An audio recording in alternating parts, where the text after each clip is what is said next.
You're watching Tennessee Titans today, and Minicamp is underway at long last for Tennessee. If you want Minicamp winners and losers, then subscribe right now because we will be doing that video once Minicamp officially wraps up for the Titans.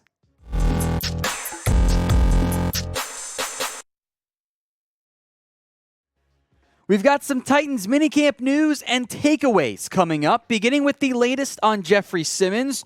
Treylon Burks being held out again for Tennessee. The actual details of the Monty Rice injury, which is new and rather unexpected. Derrick Henry has shown up at minicamp. We'll tell you how he's looking. And some special teams news on who is contending for the punt and kick returner job this year. But we begin with the physically biggest news in Jeffery Simmons, who is actually down to 295 pounds from his quote-unquote listed playing weight at 305 last year. We know that listed playing weights can be a bit deceptive, but still that's what's going on there. Simmons is present at mandatory minicamp after he skipped voluntary OTAs. But he did not do much of anything beyond working on a stationary bike, and that has caused some buzz of could this be contract-related, what we call a hold-in. You're not holding out because that would subject you to fines, but you're present so you don't get fined, in the words of Marshawn Lynch. Mike Vrabel was asked about the situation for Jeffery Simmons and just said, unavailable. And Vrabel, in classic head coach Mike Vrabel form, refused to expand beyond that, even directly asked is it contract related, and did not get into it because Mike Vrabel doesn't like telling anyone anything about the actual details of why certain players are not participating at minicamp, and we saw pretty heavily at OTAs. If it is contract related, I mean, I get it. I don't think there's a better young defensive lineman in the NFL than Jeffery Simmons among the interior players. Obviously, it's Aaron Donald at the very top. The young batch of guys, I'll take Simmons over all of them. The sack numbers might not have been eye-popping in 2020. The pressure numbers were, and then the production finally met up in 2021. Now, the contract for what Simmons could cost is, well, a little bit murky because there's Aaron Donald and everybody else. He's getting $31 2/3 million per year, which I don't see how Jeffery Simmons could realistically ask for that. If he does, we can go the A.J. Brown route again. Now, if he wants $20 million, $21 million, $22 million, I get that because that is the market rate for these talented young defensive linemen. At that point, I'd be fine paying it. Guaranteed money-wise, you're probably looking around 55-ish million. Chris Jones is a little bit higher since they redid his deal at one point. I don't think 65 million is that realistic. In the end, if I ran the Titans, I would simply pay Jeffery Simmons. I know you've got big deals, although you did one for Harold Landry. You didn't do one for A.J. Brown. It's Simmons' turn to get paid. I know he's got 2 years left on his deal, plus franchise tags. You can backload the absolute heck out of this contract if you do it properly. So I would get Simmons done ASAP. He is my next big priority when it comes to contracts for this organization. So do you think it is a contract issue for Jeffery Simmons? Is he holding in right now from the Tennessee Titans? This is the pinned comment on today's video. So if the ad break comes on YouTube, take advantage of it. Head down there, type in Y for yes or N for no. All right, let's talk Treylon Burks again. He was present at minicamp, but wasn't actually present in terms of participation. He was held out once again for unknown reasons. Head coach Mike Vrabel asked what's going on and said, unavailable. What's going on here with Treylon Burks? I know that there was he's got asthma, which, okay, that doesn't explain missing day one of mandatory minicamp and not being present for the last voluntary open portion of OTAs. This is not normal for your first-round pick. This is beyond asthma. Is there an unknown injury? Is there a conditioning issue? I thought we solved that problem when the receivers coach said it was asthma. But since then, he hasn't been out there either. So I don't know what's really going on with Treylon Burks, but it's unusual, and I don't like it. So I want you to be honest. Again, we're not quite to training camp yet, so it's not full-fledged panic time, but we're getting closer to that point. What is your concern level over Treylon Burks? 1, to 10. 1 on the low end, 10 on the high end. Let me know what you think in the comments section. Look, I am at a 3, which is low. We're talking 3 out of 10. That's not a very high number.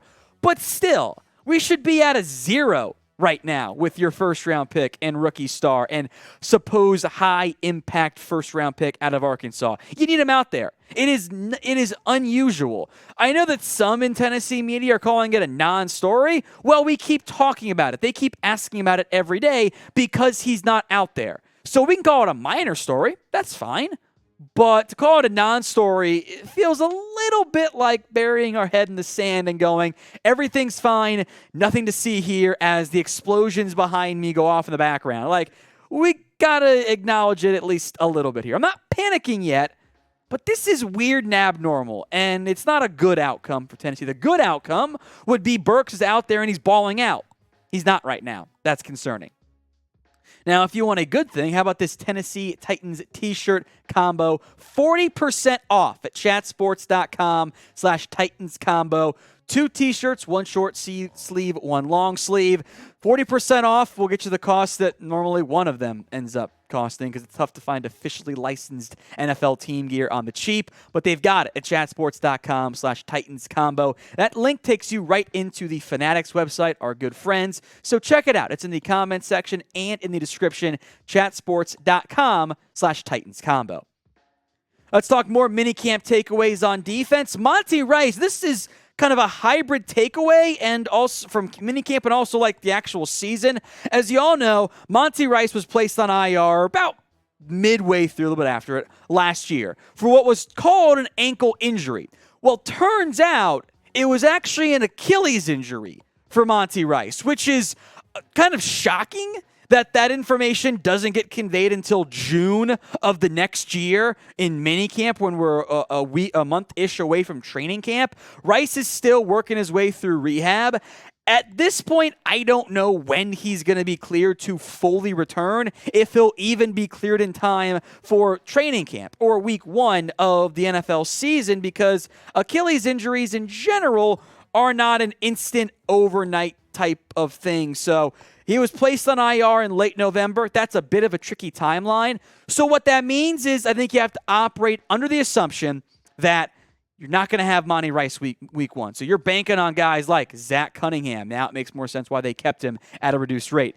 David Long having maybe his true prime breakout year. You're banking on guys like Dylan Cole. Maybe 6th-round rookie Chance Campbell can help you until Monty Rice is close to 100%. And maybe you get creative and try to run some more nickel and dime packages to help reduce the workload on your potentially thin linebacking core. I know he went a little negative with Burks and with Monty Rice, unfortunately, and I guess Simmons too. Here's some good news. Derrick Henry, he looks like King Henry. I've said on previous videos that I don't need to see Derrick Henry until September. Put him in bubble wrap, he's going to be just fine. He was out there at minicamp, and he looks exactly like how you'd expect Derrick Henry to look. Obviously limited last year by injury. Still at almost 1,000 yards in half the season. I would actually like to see that carry number, on average go down a little bit. He doesn't have to have 300 carries every single year, but I do think he's going to have a heavy workload once again because of all the running backs in the NFL. Henry's the one I feel most confident in being the exception to the rule, quote unquote, the bit joke, the saying mentality of running backs don't matter. Henry absolutely does. So do you think King Henry will lead the NFL once again in rushing? Make your predictions for me down there in the comment section. Type in A for yes or B for no. Last but not least, we're talking special teams on today's show. The Titans have kind of revealed the kick and punt return options as when the special teams coach was talking with media. So we'll break down the kick return options and the punt return options. First up, punt returner, which I think is a pretty close to cut and dry scenario. The 3 names listed were Kyle Phillips, the rookie out of UCLA, Mason Kinsey, and Amani Hooker. Now, the stats you'll see on screen here are from their college days, their career punt return stats in college. Amani Hooker had 1 for 9. Mason had 17 for 181. Kyle Phillips is actually a very good return man at UCLA. 26 returns for 501 yards and 2 touchdowns. I would consider him the favorite to at least be the punt returner for Tennessee. I think he makes the team in part because of that ability.